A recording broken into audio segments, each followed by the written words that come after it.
Bonjour à tous, bonjour à toutes, ici Angelo pour une nouvelle vidéo, une nouvelle semaine sur Terre. J'espère que vous allez bien. Petite vidéo des États-Unis, pendant que j'ai encore de l'électricité et du courant, puisque nous avons eu un ouragan de catégorie 4, Hélène, la semaine dernière, qui a fait des ravages ici en Floride. Et à peine une semaine après, nous voici avec un ouragan de catégorie 5 qui nous arrive dessus aujourd'hui, une bonne partie de la soirée et demain en matinée. Prétendument l'ouragan le plus violent, le plus brutal du siècle.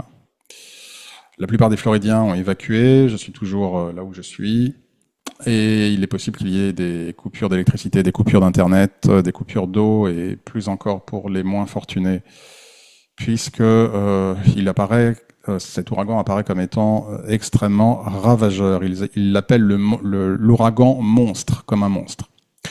Donc je fais cette vidéo pendant que je le peux encore pour partager avec vous deux anecdotes. J'aime rendre la spiritualité simple, pratique et accessible. C'est vraiment ce que j'essaie de faire à l'occasion de mes vidéos. Rendre des concepts spirituels clairs et prendre des exemples de la vie de tous les jours pour illustrer la spiritualité. C'est exactement ce que je vais faire ici, avec pour thème la difficulté qu'il peut y avoir parfois comme on dit ici aux États-Unis, de parler ses mots, c'est-à-dire en gros de mettre ses actions en conformité avec son discours. Et je vois cela extrêmement régulièrement en ligne, en France, quand on m'envoie des vidéos, parce que spontanément, je ne regarde aucune vidéo spirituelle sur YouTube en France, ça ne m'intéresse absolument pas. Mais quand un client me dit « Angelo, que penses-tu de ça? Que penses-tu de ça ?» Si j'ai le temps et si la vidéo est pas trop longue, si elle est trop longue, je regarde juste une petite partie. Je jette un œil et effectivement, j'ai pu observer en France assez fréquemment l'absence, selon moi en tout cas, de conformité entre les actions et les propos. C'est assez facile pour moi de déceler si une personne est sincère dans son discours, si elle applique dans sa vie de tous les jours ce qu'elle préconise, je ne vais pas dire prêche, mais en tout cas préconise. Et la même chose arrive ici aux États-Unis. Je me rends souvent dans des temples où j'entends des gens, des spiritualistes discuter, puisque c'est comme ça que les choses se passent ici aux États-Unis. Vous allez dans un temple ou une église, il y a toujours quelqu'un qui fait, entre guillemets, un sermon, en tout cas un discours sur un sujet. Et dans les temples, les domaines sont beaucoup plus larges qu'en France. C'est-à-dire qu'aux États-Unis, ici, les gens parlent de spiritualité, voilà, de manière assez ouverte, sans affiliation religieuse particulière. Et la plupart du temps, si ce n'est tout le temps, je dois dire que je ne suis pas du tout impressionné. Alors bien évidemment, quand je dis je ne suis pas impressionné, non pas que la personne cherche à m'impressionner ou veuille impressionner qui que ce soit, ce que je veux dire par là, c'est que la plupart du temps, lorsque j'entends un spiritualiste aux États-Unis, je sais d'emblée qu'il ne pratique pas ce qu'il indique et qu'il il ne marche pas sur le chemin spirituel divin. Il n'y a qu'une seule personne aux États-Unis, je dis bien une seule personne parmi celles que je connais, qui a tout mon respect, un spiritualiste divin, un vrai conduit de la lumière de Dieu, un médium, avec lequel nous avons développé une belle amitié, nous partageons nos dossiers, il me parle de ses cas, je lui parle des miens, nous parlons le même langage, puisque c'est un conduit de la lumière divine, et c'est vraiment la seule personne que j'ai en respect et en estime. Pour le reste, la plupart du temps, comme je le disais, c'est assez creux. Et j'aimerais prendre deux exemples. Premier exemple, un spiritualiste dans un temple. Je tiens à préciser qu'il n'y a pas de jugement, il n'y a pas de critique, il n'y a pas de blâme. Je ne fais que partager. Chacun a son libre arbitre et chacun fait ce qu'il veut. Mais j'ai trouvé ces exemples intéressants. Donc ce spiritualiste, que nous appellerons Bob, quelle surprise, et un spiritualiste avec lequel je dois dire j'ai bien matché, comme on dit, une belle complicité, une bonne interaction, et quelqu'un vraiment que j'estime. Vraiment. Que j'apprécie. Que j'ai même très souvent complimenté en discours parce que je trouve que c'est quelqu'un qui a vraiment une intelligence spirituelle des choses. Et ce qui s'est passé, c'est qu'au mois de juillet, alors que j'étais encore en France, j'ai informé Bob que j'allais prochainement sortir mon livre sur la prière traduit en anglais, puisque désormais mon livre est également sur Amazon.com et sur tous les Amazon anglophones, disponible également en anglais. Bon, ça m'a pris beaucoup de temps pour le traduire. Moi-même, tout seul, comme un grand, en anglais. Ça a été beaucoup de travail, mais voilà, c'est fait. Et donc, je me suis dit que c'est quelque chose qui allait l'intéresser. Donc, au mois de juillet, je le préviens. Évidemment, il me répond immédiatement en me disant qu'il va se procurer le livre et qu'il est ravi. Bon, très bien. Un mois passe et je n'ai toujours aucune nouvelle de Bob. Alors, on ne met pas ses attentes dans les mains des autres. Je serais probablement à faire une vidéo à ce sujet. Mais tout de même, je trouve ça un peu curieux. On n'applique pas non plus aux autres comment nous serions comportés. Parce que là encore, ça ouvre la porte à la déception. Mais de fait, effectivement, si Bob avait écrit un livre et m'en avait fait part, je me le serais procuré évidemment immédiatement et assez rapidement, je lui aurais fait un retour. Bon, un mois, c'est quand même assez long. Donc pendant un mois, aucune nouvelle. Aucune nouvelle de Bob. Finalement, au bout d'un mois, je trouve un message sur mon WhatsApp de Bob, donc évidemment très intéressé d'écouter son retour. Que nenni, Bob m'indique qu'il n'a pas eu le temps de lire mon livre parce qu'il en a d'autres à lire. Alors il enrobe ça dans « Tu comprends, Angelo, je veux être bien concentré quand je lirai ton livre ». Donc, bon, mais la réalité, c'est qu'il m'indique que j'ai eu d'autres livres, j'ai d'autres livres à lire, donc voilà, j'ai pas encore commencé à lire ton livre. Ce que j'ai trouvé assez irrespectueux, c'est-à-dire que Bob écrit un livre, j'achète le livre de Bob, et au bout d'un mois, je dis « Bon, Bob, j'ai pas lu ton livre parce que tu comprends, j'en ai d'autres à lire ». Ça manifeste vraiment l'envie que j'ai de lire le livre. Bon, bref. Je n'ai rien dit, je n'ai pas réagi de manière négative, absolument pas. Et le temps a passé, et peut-être 3 semaines plus tard, Bob me laisse encore un message en me disant « Alors voilà, je suis en train de lire l'introduction, donc ça lui aura pris presque 2 mois. » Et vraiment, je trouve ça très intéressant, mais voilà, je viens à peine de commencer, j'en suis aux toutes premières pages. Je lui envoie un message le remerciant, bien évidemment, de prendre du temps pour commencer à lire le livre, et lui indique que je serai bientôt en Floride. Environ 3 à 4 semaines plus tard, ouais, quasiment 4 semaines, un mois, me voilà de retour en Floride, et donc j'ai vu Bob pour la première fois dimanche dernier. Bob est venu me voir, on s'est salué, on s'est dit bonjour, pas un mot sur le livre. Voilà. J'ai été extrêmement surpris. Surtout de la part d'une personne qui se dit proche de vous, qui vous appelle mon frère, qui vous dit « je veux travailler avec toi, Angelo, vraiment je te fais confiance, j'adore ce que tu fais ». Bon. Et voilà que le même jour où j'ai revu Bob, c'est lui qui devait parler au temple. Donc il fait son discours, et que dit Bob dans son discours? Qu'il est important d'être guidé par le Saint-Esprit, et que de servir Dieu, et que vraiment nous sommes là pour soutenir et aider les autres. J'ai dû me pincer pour être certain que j'avais bien entendu ce que Bob disait. Donc là, vous avez l'exemple d'une personne qui prêche l'entraide, la générosité, le fait de servir autrui, de s'assister, de s'aider les uns les autres, et qui, dans un exemple très prosaïque, très simple avec le livre, manifeste autre chose. Et ce genre de choses est extrêmement fréquent. De gens qui vont avoir de belles paroles, de belles inspirations, mais qui ne vont pas du tout marcher sur le chemin divin à la hauteur des paroles qu'ils indiquent.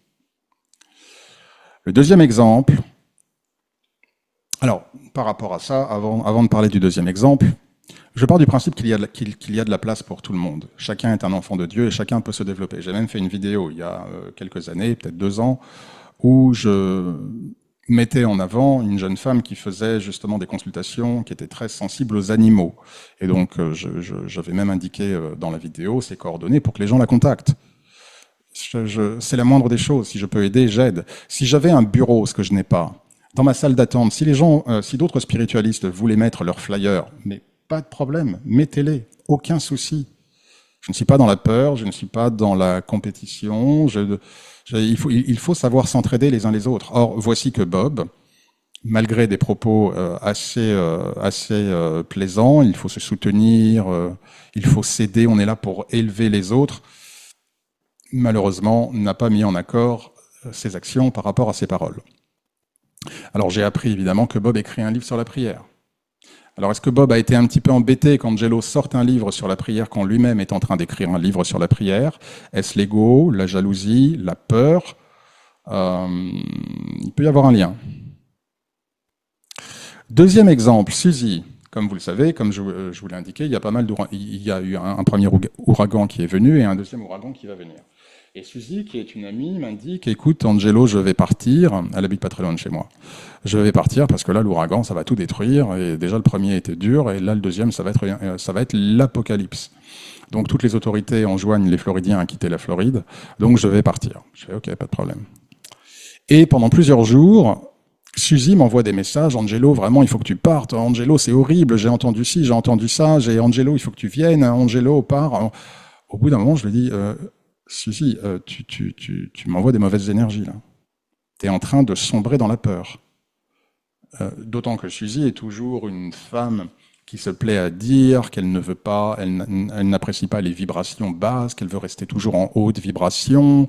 C'est son credo, qu'elle sait comment pivoter, comme elle dit, et basculer d'émotions négatives à des émotions positives. Et donc c'est tout son credo, c'est son fonds de commerce, si vous voulez, d'accord. C'est sa marque de fabrique. C'est une spiritualiste qui a des clients et c'est ce qu'elle prêche entre guillemets. Enfin, en tout cas, c'est vraiment voilà. Or, voilà que pendant des jours et des jours, Suzy m'envoie des messages complètement apeurés, complètement paniqués et assez lourds, à tous les sens du terme. Et donc, je lui ai dit, Suzy, c'est lourd. Et je lui ai expliqué, je lui ai dit, Suzy, d'un point de vue humain, tu as complètement raison. Cet ouragan est une catastrophe. Effectivement, ça risque de générer pas mal de dégâts. Maintenant, je reste. J'ai des prières à faire, j'ai des clients. Je peux pas comme ça partir et tout laisser en vrac. Je reste ici et t'inquiète pas, tout se passera bien. Et je rappelle à Suzy que la peur n'est pas une option pour le spiritualiste. Ça ne veut pas dire qu'on fait n'importe quoi en se disant Dieu est avec moi de toute façon, donc je vais faire n'importe quoi, je vais me sauter du toit d'un immeuble, Dieu va me rattraper avec ses anges. Évidemment, bien sûr que non. Mais néanmoins, il y a un sens de protection lorsque l'on sert Dieu et un sens de sérénité. Et comme je lui ai dit, la peur n'est pas une option. Nous devons rester calmes en toutes circonstances, remettre la situation entre les mains de Dieu. Si les gens veulent partir, ils partent et ils ont probablement raison de le faire. Pour ceux qui restent ou qui doivent rester, prions, mettons notre vie, notre lieu de vie entre les mains de Dieu. Mais en tout cas, ne tombons pas dans la peur. Et immédiatement, ça a été comme une claque, dans le bon sens du terme, pour Suzy, qui m'a dit « Angelo, tu m'as recentré tout de suite, en 2 secondes. Je ne m'étais pas rendu compte que je basculais dans les forces de la peur, et je suis vraiment désolé de t'avoir envoyé tous ces messages anxiogènes et tous ces messages négatifs. Et vraiment, heureusement que tu étais là et tu m'as remis en place. » Donc là encore, vous avez l'exemple d'une personne qui pourtant est spiritualiste, qui a une sensibilité spirituelle, et qui elle-même est très au fait des énergies, et qui s'est complètement laissée happer par l'actualité, par la situation, même plus que l'actualité. Évidemment, l'actualité n'aide pas, puisque les médias, évidemment, c'est la boîte à peur, hein, comme vous le savez, mais a complètement basculé du côté obscur de la force et a cédé à la peur. Et ces 2 exemples, pour moi, sont extrêmement intéressants parce que, à écouter ces deux exemples, vous pourriez dire « Ouais, ce genre de choses, ça m'arriverait pas ». Vous seriez surpris du nombre de choses qui vous arrivent et vis-à-vis desquelles vous n'êtes pas vigilant. Et si vraiment vous observez vos pensées, vos paroles ou vos actions à l'aune du chemin divin, vous observeriez que vous êtes à côté. Et c'est très facile d'être à côté. Donc il n'y a pas de blâme à avoir. Il ne faut pas se blâmer, il ne faut pas se juger, il ne faut pas se diminuer, il ne faut pas s'en vouloir. Il faut juste être vigilant et savoir, se rendre compte que la vie, le mal, utiliseront toutes les occasions possibles de l'existence pour vous faire dérailler du chemin divin, ne pas aider une personne, basculer dans la peur, être agressif, dire non quand il eût été mieux de dire oui, ou l'inverse, dire oui quand il eût été mieux de dire non. La vie nous offre toute une foultitude d'opportunités de manifester de manière simple et claire dans la vie de tous les jours. Ce n'est pas la peine d'être un mage en haut de sa montagne, à faire des rituels, pas du tout. C'est pas du tout ça la spiritualité divine. La spiritualité divine prend comme extension la vie sur Terre. Et la vie sur Terre nous offre tous les jours de merveilleuses opportunités de manifester que, petit 1, nous marchons sur le chemin divin et que nous nous y tenons. Parce que dire « je marche sur le chemin divin », tout le monde peut le dire. Bob le dit. Suzy, elle ne le dit pas, mais elle pourrait le dire, en l'occurrence. Mais Bob particulièrement se revendique avec, je vais pas dire fierté parce que c'est antinomique, mais en tout cas se revendique de manière claire comme marchant le chemin du Christ. Et voyez comment il s'est comporté. Et si pour vous c'est un paradoxe évident, pour Bob, manifestement, ça ne l'est pas. De la même manière que pour vous, il y aura des choses que vous ne verrez pas, mais qui pour d'autres seront claires Et où les autres se diront, mais c'est pas possible, il ou elle ne peut pas faire ça, c'est complètement en paradoxe avec ses propos, ou en tout cas le chemin spirituel qu'il ou qu'elle veut emprunter. Donc soyez extrêmement vigilants, parce que, particulièrement dans le monde actuel, en 2024, partout dans le monde, dans tous les États, dans le monde occidental principalement, et pour parler de vous, en France en particulier, il est très aisé de se laisser complètement distraire et de se laisser même pervertir. Pervertir du fait des gouvernants que nous avons, du fait des dirigeants que nous avons. Peu importe qu'ils soient en place au pouvoir ou dans l'opposition, je n'ai confiance en personne. Mais les énergies qui animent ces individus-là sont des énergies extrêmement perverties. Et donc, bien évidemment, la vie devient plus dure, et c'est là où les choses peuvent devenir un peu compliquées. Et il peut être beaucoup plus facile pour vous de vous laisser distraire. À la colère, à la rancune, au chagrin, au découragement, à l'égoïsme, parce que du coup, plus les choses sont dures, plus on s'occupe de soi, plus on pense à soi, et moins on pense aux autres. On s'en fout de l'autre, on a déjà assez de problèmes nous-mêmes. Plus nos émotions et notre mental peuvent être testés, donc forcément la moindre chose, c'est comme une allumette que l'on met près d'une casserole d'huile, vous vous enflammez tout de suite, vous avez des réactions, vous avez des sautes d'humeur, etc. Attention, attention. Ou alors vous êtes déjà tellement fatigué, vous avez déjà tellement de problèmes, qu'est-ce que vous allez vous embêter à aider quelqu'un qui vous demande de l'aide, peu importe que ce soit un collègue, un frère, un petit ami, une personne dans la rue, ça va, la vie est déjà dure. Hein. La vie c'est dur, donc ça va, c'est bon. Hein. À chacun sa croix. Hein. Donc bref, la vie offre énormément d'opportunités pour vous de vous distraire, de vous faire dévier du chemin divin. Et c'est ce qui fait que le chemin divin est un chemin difficile, parce que par définition, plus vous allez emprunter le chemin divin, plus vous allez avoir un code, des préceptes, des principes, une ligne de conduite, une éthique, une honnêteté, une loyauté, une disponibilité pour Dieu et, à travers Dieu, pour les autres. Or, les forces du mal sont tellement fortes aujourd'hui qu'il est facile pour le plus grand nombre, bien que croyant en Dieu, en croyant dans le Christ, même en priant Dieu et en priant le Christ, d'avoir ces moments où finalement on botte en touche, on est à côté, parce que finalement la spiritualité divine c'est bien tant que ça reste un petit peu confortable, mais quand ça commence à pas être très confortable, pouf, on reprend les vieilles habitudes. Donc il faut être extrêmement vigilant à cela, et c'est vraiment ce qui fait de ce chemin spirituel pour moi la beauté, parce que ça demande une vigilance de chaque instant, vigilance qui n'est pas un effort mental. Plus vous avez l'habitude de marcher sur le chemin divin, plus vous développez des réflexes. Et plus vous développez ces réflexes, plus vos actions, vos paroles et vos pensées vont être en accord avec le chemin spirituel divin, et plus cela va devenir naturel. Ce qui ne veut pas dire qu'il n'y aura pas des fois où vous mettrez un genou à terre, mais pour la plupart du temps, en tout cas, déjà, ce sera beaucoup plus difficile pour les forces du mal de vous attraper. Il va falloir qu'elles fassent preuve de beaucoup plus d'ingéniosité. Et si vous êtes suffisamment au fait de comment les forces du mal travaillent et si vous êtes suffisamment illuminé par votre envie vraiment de vous rapprocher de Dieu et de suivre les pas du Christ, vous sentirez ces choses arriver et vous saurez exactement quoi faire, comment faire. Donc voilà, j'en reste là pour cette vidéo, vraiment vidéo que je ne voulais pas trop longue, avec vraiment 2 exemples extrêmement pratiques de comment est-ce qu'on peut, malgré le fait de se dire je suis sur le chemin spirituel divin ou je veux me développer dans la lumière de Dieu et dans la lumière du Christ, comment on peut finalement être testé et ne pas forcément passer les tests. Et c'est dommage pour Bob, parce que je vais vous dire exactement ce qui se serait passé. Bob écrit un livre sur la prière. Malheureusement, Angelo sort un livre sur la prière. Angelo en tout cas Bob se procure le livre. Et finalement, pour toute une série de raisons, décide de ne pas lire le livre. Et encore moins d'aider Angelo, parce que Bob a un réseau énorme. Si Bob m'avait aidé, Dieu l'aurait gratifié en retour fois X.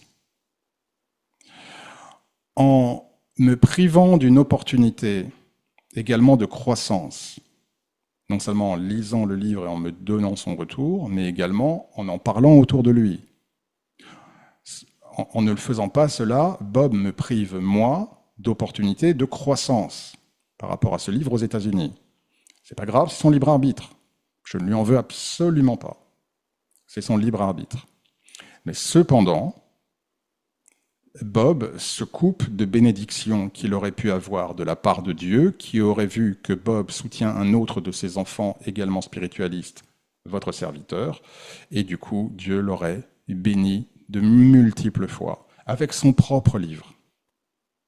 Mais vu que Bob a pris un autre chemin, les choses vont se passer différemment pour lui. Mais c'est à Bob de faire son expérience. Donc, plus vous aidez les autres, plus les bénédictions vous arrivent. Dieu voit tout. Si Dieu voit que vous assistez une personne, même si elle est dans votre domaine de compétence, peu importe la situation, Dieu verra que vous avez agi avec le cœur et non pas avec l'ego, avec la peur. Et Dieu vous enverra de multiples bénédictions. Voilà, je voulais juste terminer avec ça. J'en reste là pour l'heure. Je ne voudrais pas que cette vidéo soit trop longue. J'espère que, en tout cas, tout va bien pour vous, chers amis. Prenez bien soin de vous, de ceux qui vous aiment et que vous aimez. Et en attendant la prochaine vidéo, quand j'aurai à nouveau Internet et de l'électricité, en espérant que je n'ai aucune coupure, en tout cas dans les jours qui viennent, que Dieu vous bénisse.